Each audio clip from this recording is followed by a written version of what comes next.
Basta Pinoy street food, inihaw ang naghahari.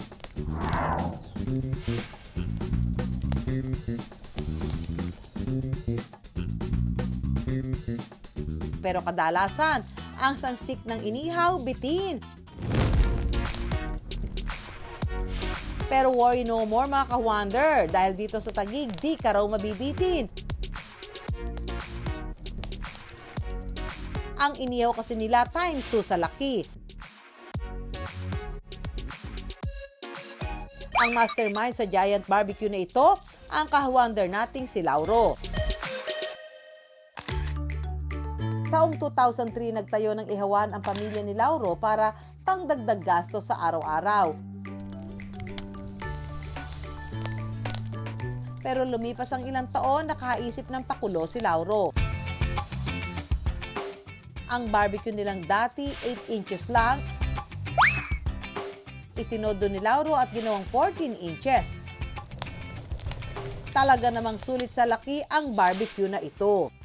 Nung nag-umpisa po talaga yan, maliliit lang po talaga. So yung typical na barbecue lang na nung araw, 2003. So habang lumilipas po yung panahon, naiisipan ko lang po siyang palakihin. Tapos meron akong pinuntahan na parang isang store na nakita ko lang po yung stick na yon. So naging na-curious lang ako sa haba. Sinubukan ko pong i-apply. Nung tinry namin, okay naman. Sabi ko, what if ituloy na natin to? Kaya yon, doon na namin kinamap yung Giant Barbecue.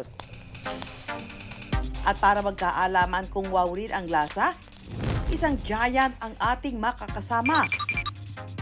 Ang ating ka-wonder na si Anjo Pertiera. Grabe naman laki nito. Lagpas isang dangkal eh, oh. Mga ka-wonder, saktong-sakto itong malalaking pagkain na hawak ko ngayon dahil sobrang gutom ko ngayon. At tingnan natin mamaya kung ano pang malalaki ang may lalabas ni ate at ni kuya dito sa Giant Barbecue Adventure natin ngayong araw.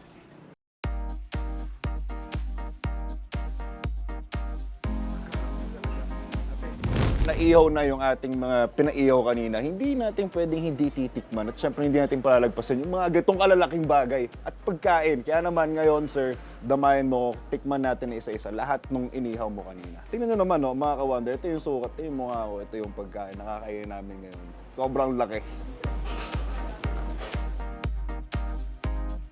Kahit malaki siya, masarap, tsaka malambot. Hindi siya yung matigas na karne.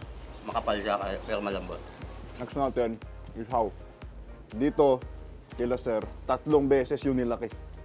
Sir, magkano itong isang serving ng isaw?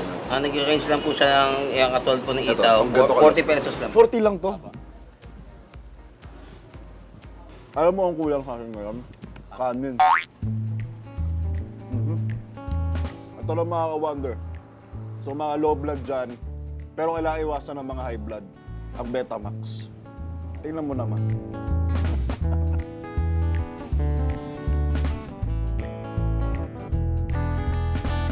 Ang sarap ng dugo. Mga ka-wonder, kaya nyo matikman to. Sobrang panalo, sobrang sarap, sobrang sulit, sobrang laki, lahat na.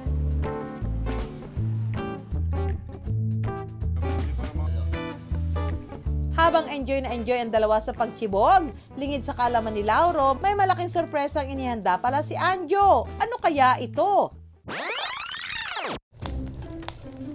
Mga ka-wonder, syempre hindi tayo papatalo kung si Kuya merong 14 inches. Meron tayo dito 22 inches lang naman. Walang kalaki. At nakita niyo ba yung mga cut ng ating karne?